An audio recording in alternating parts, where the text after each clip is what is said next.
Hello guys and welcome back to QuantPy. Now that we understand the local volatility model theoretically, let's discuss how it can be put into practice. We know it assumes the following dynamics for the stock price. The key unknown is the local volatility. So if we can fit the local volatility surface, then we can price anything we like using either the PDE approach or the Monte Carlo approach. But we should bear in mind the weaknesses of the local volatility and try not to push its use too far. So we shouldn't be going too exotic with the local volatility. But anyways, determining the local volatility surface from the market codes is the key, and this is the calibration problem that we're gonna discuss now. Needless to say, it involves inferring the parameters of the process from the market prices of options. We know that we can write the Dupire PDE to get local volatility as a function of the time and spatial derivatives of the call options. Let's set R equal to 0. This is just to simplify the presentation so we don't have to carry around too many things. Same concepts and intuitions of course will apply if R is not 0. Now you would normally see market prices for a finite set of strikes and a finite set of maturities. Let's assume we have the prices of call options for 5 strikes and 5 maturities.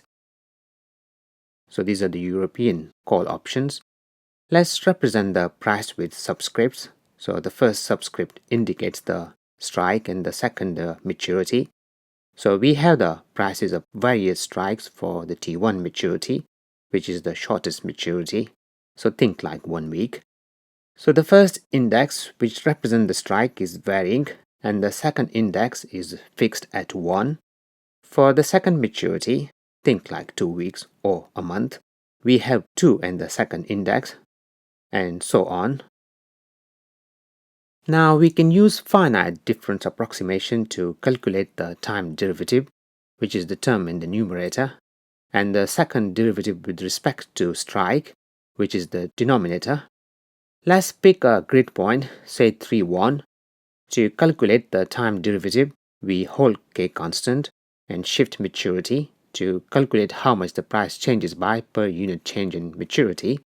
So we just plug these two prices into the forward finite difference formula for the first derivative. Essentially, it boils down to change in price divided by change in maturity. So this is the familiar slope formula. For the second derivative with respect to strike, we hold maturity constant and then compute the change in slope, which means we will need to use 3 points. Essentially, we are computing the change in change, right? The formula goes as follows. It looks slightly complicated compared to what we have seen before, but only because we are assuming the distance between the grid points is not constant. And if we assume the strikes are equidistant, with distance between adjacent strikes equal to delta k, then this assumes the familiar form. Now you can apply the same calculation to all grid points and you will get local volatility at all of the grid points. There are a couple of issues here though. Firstly, the observed prices are given only for a finite set of strikes and maturities, and to price options using say PDE approach or even Monte Carlo, we will need the local volatility at more granular level. So what you can do is to employ some kind of interpolation. For example, one common way, this probably still used in practice in some markets, is to fit a spline in the strike space for each maturity. So you can start at say the longest maturity, fit a cubic spline just like you would do in the interest rate term structure. You can do the same to the next maturity and so on. So you're fitting cubic spline one at a time. You can see it's not guaranteed that the surface so constructed will be arbitrage free, so you will need some additional checks and controls. Sometimes these checks could be as simple as to say that the time derivative and the second derivative with respect to the strike should be positive, but there are more variations and some use more sophisticated approaches than others. Now we need to link these splines along the second dimension, so we will need to interpolate along the maturity dimension. This interpolation is usually done in the implied volatility space. and it's prefer to have the cubic spline interpolation in the strike space that we just discussed in terms of implied volatility as well. We know implied volatility is a concept associated with the Black-Scholes, so you take the market prices and then convert them into implied volatility by inverting the Black-Scholes formula. Actually, you don't have to, because the prices are usually quoted in terms of Black-Scholes implied volatilities anyway. For the maturity dimension, the most basic approach uses linear interpolation and total variance. This is the Black-Scholes implied variance times maturity.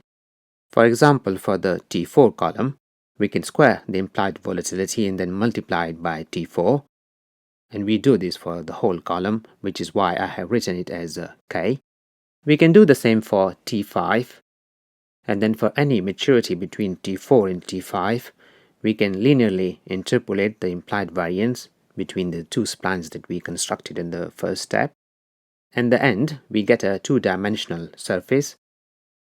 This is in terms of strike and maturity.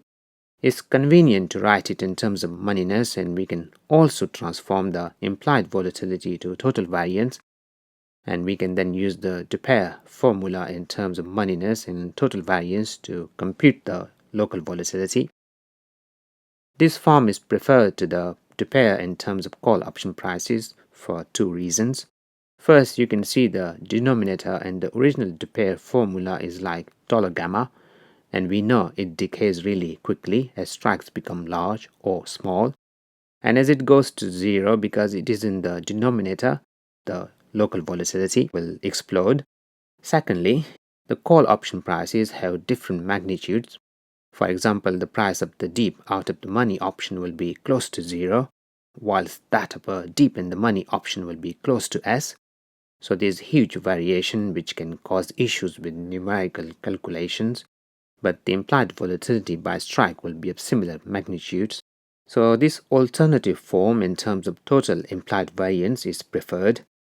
This won't solve all the problems though. It remains a challenging problem mathematically and is known as the inverse problem. What we are doing is inferring the parameters from the solution, which is hard to tackle. A problem of similar nature is a restoration of an image. Or let's say you have been given a blurred image and asked to reconstruct the original image. You can see there isn't a unique solution, right? Because two people looking at the blurred image will come up with a completely different picture, right? And small errors in the blurred image can produce a significant change in the solution as well. So this is the problem that mathematicians don't like, and they express their dislike by calling it the ill-posed problem. Closer to home, we have the ratio of derivatives. We know that the derivatives are ill-posed. If you calculate the derivative using, say, finite approximation, and then change one of the underlying values by a small amount, the derivative will change by a huge amount. Also, we have a limited number of option prices and we have been asked to infer a granular grid. But we know there is an unlimited number of surfaces that will go through the finite number of points that we have been given, so there could be as many solutions as one like, and the solution is not going to be unique. Also, the prices would have been observed with some errors, so the derivative's ill-posed nature will come into play. So we are in trouble, but luckily other people have been in the same situation before, and they have found a way out, or shall we say many ways out. So we are spoiled for choice, though the choices are not as different as the names might suggest. So when you have an ill-posed problem, there is a way to regularize it, which then admits all sort of nice and elegant maths that we have learned. So let's dive in. Let's represent the observed prices of call options by C observed, where the arguments represent a generic strike and a generic maturity, Ki and Tj. Let's say we fitted a local volatility surface to these prices, and let's represent the price we get when we use the fitted local volatility by Lv. So the first two arguments are the same because it's the same option, and the third argument represents the fact that this price is coming from the fitted local volatility surface, which is the sigma as a function of the two variables. We assume that the prices have been observed with some errors, or that we are happy to tolerate some error and matching the prices if this makes the model better behaved. So the local volatility price is replicating the true price and the observed prices contain some errors.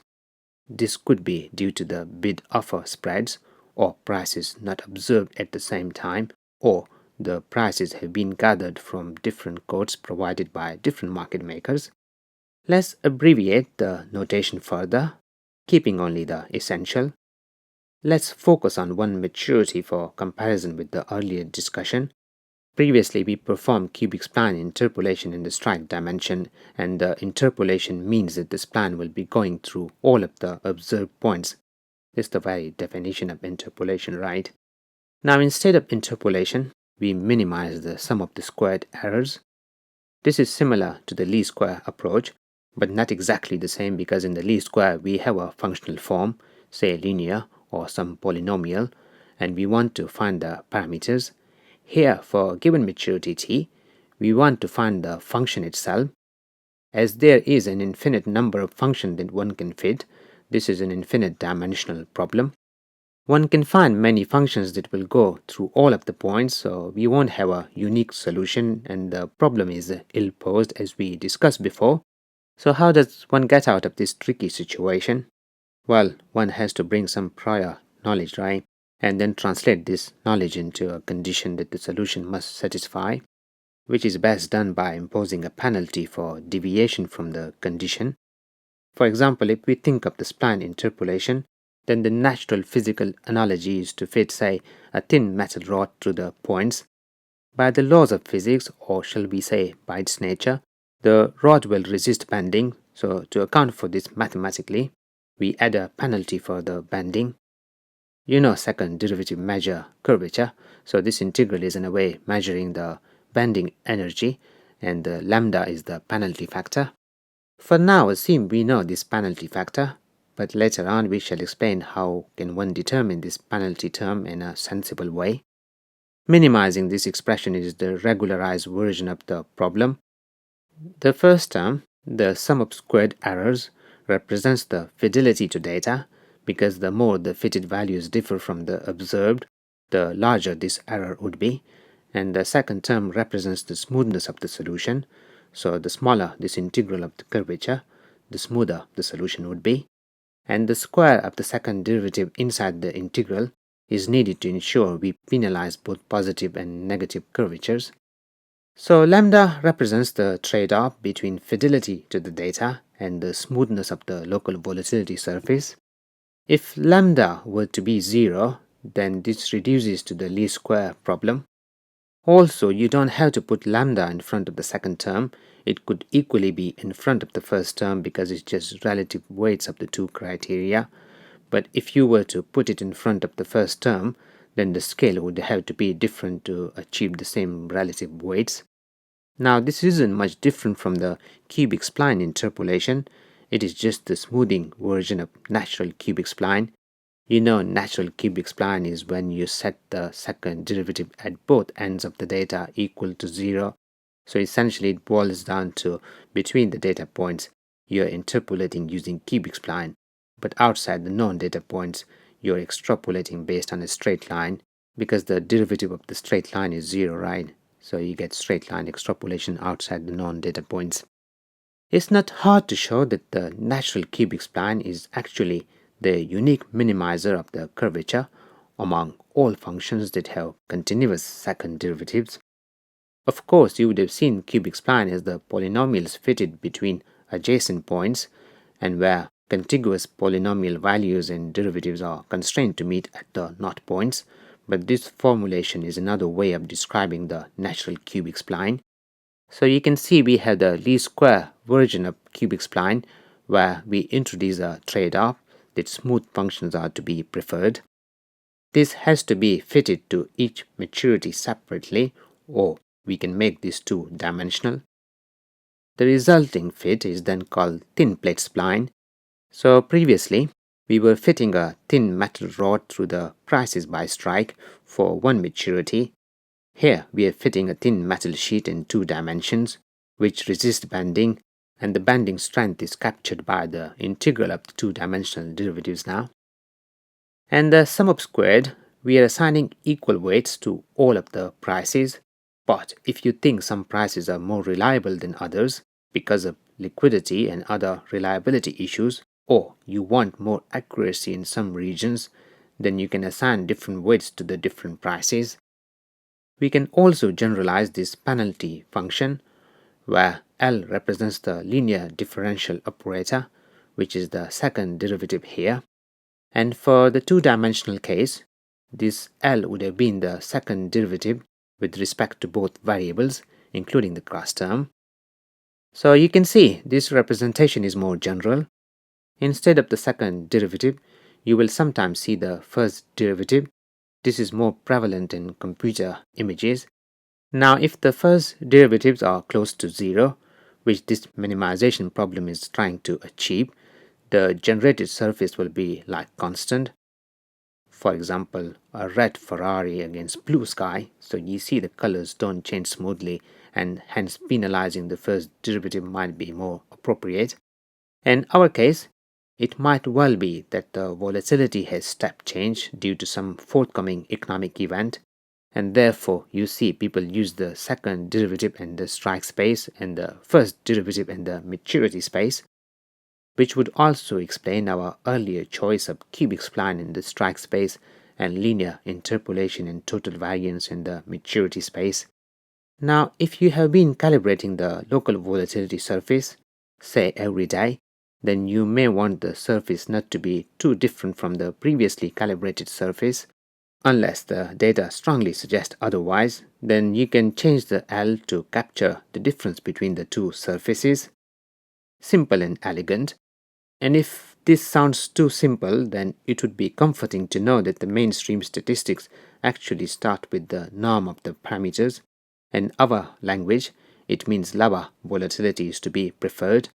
So by those standards, our versions are quite sophisticated.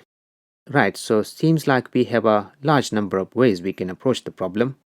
Now as mentioned before, and the typical least square, we have pre-specified the function and then the job is to determine the parameters.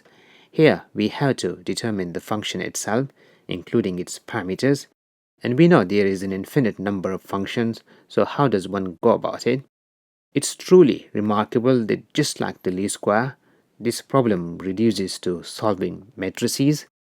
You may also know that such problems are the bread and butter of the subject called variational calculus, which is as old as the calculus we learned in school, but somehow is not covered in the mainstream textbooks.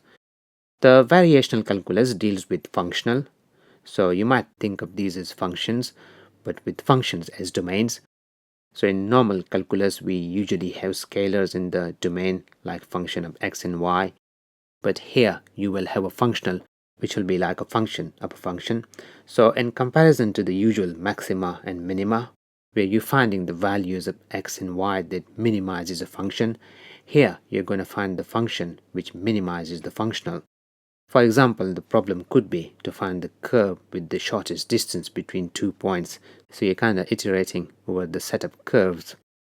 So you have similar situation as the maxima or minima of a function, but in variational calculus you are dealing with functionals, so the mechanics are slightly different. You may want to look up Euler-Lagrange equation, which is the equivalent of setting the derivatives equal to 0 when determining the point at which the function is minimized or maximized. As always, in some situations you can solve these problems analytically, but in most situations, including even some of the simpler ones, you will need to use some sort of numerical methods, and these problems also reduce to linear systems. Jacobi-Hamilton equation is the concept to check on Wikipedia. And it would probably come as a surprise that a determining integral also reduces to a linear system.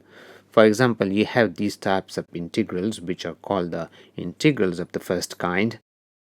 And it would probably come as a surprise that determining this integral is actually akin to solving a linear system, which is easy to see if you write the parallel linear system. So no surprise then that determining the local volatility boils down to solving a linear system. To see it more clearly, we can see we are fitting some sort of smoothing splines, right? And we know these splines can be written as linear combinations of basis functions, which is very much like linear regression. There are subtle differences, as we shall see shortly, but there are more similarities than differences, to be honest. Now for the least square, we minimize the residual sum of squares. So we take the derivative with respect to the parameters, set it equal to 0, and then determine the parameters. In matrix form, the solution reads as follows. You might have calculated the beta as summation xy divided by summation of x squared, so it's the same concept written in matrix form. With the regularization term, the term inside the inverse will expand, with the additional term very similar to the xx term really, but here we have lambda in front and ll in place of xs as one would expect. Now, however tempting it is to solve this system by computing the inverse and then multiplying the matrices, we know the best way to solve this system is not by computing the inverse, but rather by decomposition, like the SVD, which is the singular value decomposition, or iterative procedures, which could include the conjugate gradients, which is like a glorified version of Newton-Raphson kind of methods, right? Here, you would need slightly different techniques like the generalized SVD, but nothing too complicated about them either. Most of the statistical softwares, such as SAS, R, or Python, have packages or procedures for fitting smoothing splines and thin plate splines, which is the two-dimensional version, right? They also have the generalized additive modulus procedure, which goes by the name GAM, which enables one to apply smoothing to variables and combination of variables and then fit the linear regression. While the functions carry same names or similar names, there are differences in terms of implementation, and you get differences in results, which sometimes are not very easy to explain, but these packages can nevertheless be a good starting point, and you can then go and implement your own efficient methods. Now you might be wondering, how does one fit the L, which could be a differential operator, into the world of linear algebra in matrices? It's again quite simple. Let's say L is the second derivative with respect to K. Now we can write the finite difference approximation to turn this into discrete form. So you take L to be the matrix of 1 to 1, and then if you multiply by the column vector of volatility, which is like the vector of volatility for different levels of strike for one maturity, then you get the finite approximation to the second derivative at every grid point. This is very easy to verify with the usual drill for matrix multiplication, by the way. You know, the first row times first column and so on until the last row times the last column. And now you know that this right-hand side is the numerator of the finite difference approximation of the second derivative, and you can divide by the change in the strike squared to get the full version, right? Notice the L matrix has two fewer rows because you see the volatility column that it pre-multiplies has n plus 1 elements from 0 to n, this n plus 1, whereas the right hand side has n minus 1 elements, as you can easily check by noting that the first sigma in each row goes from 0 to n minus 2, so a total of n minus 1 terms. So the matrix L will have dimensions of n minus 1 times n plus 1, so it's got two fewer rows than columns. It doesn't matter here though, because the solution has A transpose times A, so it will become a square matrix of size n plus 1. But if you want to specify the values of the second derivative at the boundaries, then you can add one row at the top and another one at the bottom, like they do in the cubic spline. And if L were to equal to the first derivative, and assuming we decide to use the forward finite difference approximation, then the matrix L will contain 1, 1, and you can easily check that pre-multiplying the volatility vector by this matrix produces a matrix of finite approximations of the first derivatives at all grid points. And here L has one fewer row than columns, but again it doesn't matter. Right, so determining the local volatility is nothing more than solving a linear system, No wonder they were so keen to teach us how to solve the linear systems. Right, so we have been assuming that we know lambda, but we really don't have a clue, right? Again, we are spoiled for choice because there are more than a dozen methodologies for selecting the lambda. We will only discuss a few representative ones, or shall we say the most common ones. At the most basic level, you can use the centuries-old trial and error method. Try a value, see the results, and then repeat until you get the value that gives a reasonable surface. There's too much guessing, right? The discrepancy principles approach make it slightly more analytical. Let's go back to the original equation. So we have been fitting this equation, right? If we know the variance of the error term, then an obvious suggestion would be to choose the parameter lambda so that the norm of the residual is equal to the norm of the error. This is akin to requiring that the average residual sum squared is equal to the known variance of the error, and we can then substitute for beta. So in theory, using this equation one can determine lambda, but the problem is we won't know the variance of the error term, so this is not going to be very useful unless you are willing to make some assumptions. Another common approach is the L curve. Not too different from the previous approaches, but it does take a different angle. If you plot the two components against each other for different levels of lambda, then you should be able to find the lambda that balances the two, the error versus the smoothness. Generally, when you create a scatter plot of the two components, you get an L-shaped curve, and this is how the method gets its name. And the bottom corner of the L curve is chosen because going to the right increases the roughness of the surface, whereas going to the left worsens the fit to the data. This, of course, requires solving the system for multiple levels of lambda so as to generate the scatter plot. And if you're in a hurry, then you can just set lambda equal to the ratio of the traces of the two matrices. We know the trace of a square matrix is defined as the sum of the diagonal entries, and also x transpose times x is kinda variance covariance matrix of the input data, right? So the trace of xx is like the total variance of x, ignoring the cross terms which are the covariances, and the trace of ll is then the total variance of the smoothness operator. So you can see this is trying to balance the weight of the two components. The most recommended method, which most of the packages that we discussed earlier use, is the generalized cross-validation. Name is complicated, but you already know the underlying concept. You might have heard of leave one out cross-validation, so you build the model on all observations except one, and then validate the model on the one observation that you excluded. You can repeat this process for all observations and then aggregate the error, and this gives you a way of validating the model. The idea comes about because usually you will divide the data into two sets. You build the model on one set and then validate it on the other set. This helps you check whether the model is overfitted on the development set, but you can see the results will be influenced by how you split the data. If you try another split, then the performance could be quite different. So the idea behind n as in n equal to 10 for example, leave out validation methodology where you exclude n observations, build the model on the rest, and then validate on the n observations that you excluded from the build sample. So it helps you to repeat the validation multiple times to make the validation more robust to the development and validation sample split. Leave one out, then pushes this to the limit. So instead of leaving 10 out, you're leaving one observation, and then you can go through all observations in turn. And now whatever problem you might be having won't be due to sampling.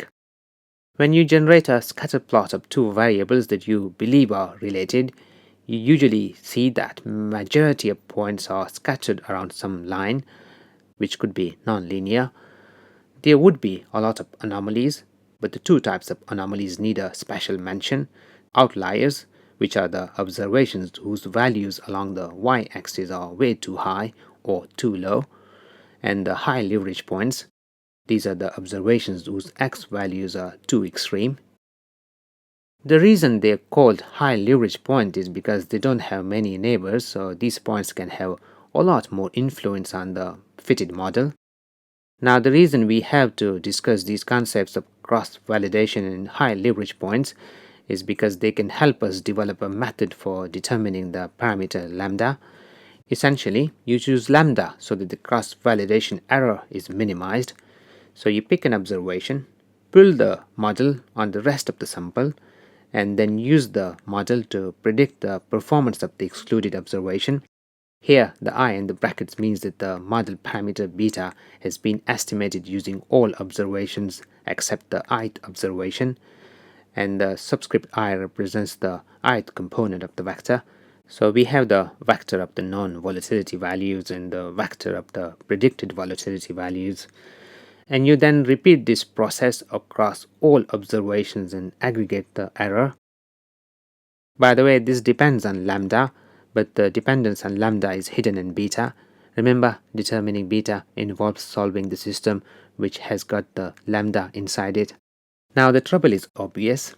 If you have 100 data points, you will need to fit 100 models for each iteration, and you will then need to determine the optimal value of lambda, meaning you have to repeat the process for various levels of lambda. But there is a trick in algebra that simplifies the expression, one of those wonder techniques. So the numerator simplifies and you get an extra expression in the denominator, which can be interpreted as a measure of the leverage of each observation. But even then, the calculation of the influence or the leverage is quite an involved process. So this is how the generalized cross-validation terms come about. The idea simplifies the calculation further. So it's a complicated looking expression now, but it's really easy to calculate, and there are efficient methods for calculating this matrix as well. And now all you have to do is to find the lambda that minimizes this expression. So we are in the home territory now. Now the methods we have been discussing go by the name regularization methods. This is because the original problem is ill-posed, as we discussed, but by adding the additional term in the minimization, you regularize the problem so that it can be solved just like one solves a well-posed problem, and this is how the term regularization comes about. It's more commonly known as Tikhonov regularization because Tikhonov is the guy who proposed this treatment, turning one of the hardest problems that mathematicians used to avoid into a key research topic. As the idea is quite intuitive, you expect other people working in very different areas would have come up with the similar solution, and that's indeed the case. The method is also known as Phillips-Toomey because they came up with a similar solution. They didn't write a paper together, by the way. It was kinda virtual collaboration. One wrote a paper and the other then expanded the approach in a separate paper. In statistical literature, these methods are called penalized regression, you can see why, or ridge regression, which is the method one uses when multicollinearity is a concern. And the smoothing literature, spline smoothing and thin plate splines, as we introduced earlier, use similar concepts. There are other approaches that are usually presented as alternatives to regularization, though they are not as different as the names might suggest. For example, one can recast the problem in terms of Bayesian or entropy-based approaches. The Backus-Gilbert method replaces the smoothing constraint with the stability constraints. Again, we can see the idea is not too different. So here, instead of asking that the volatility surface be smooth, you're asking that the volatility surface be stable. So you can see both kind of boil down to the same thing or similar things. There are also iteration-based methods. A prime example is the Landweber-Friedman method. So here you start with some initial values of the parameters, then adjust the parameters using kind of gradient times a relaxation parameter. So again, you see it's not much different compared to what we saw before. The mechanics are slightly different, but the underlying concepts are the same. There's also the moving least square, which is similar to local regression. In local regression, one fits a different polynomial locally. For example, to predict the value of the function at the highlighted location, you build a model using only observations around this location and ignoring the rest.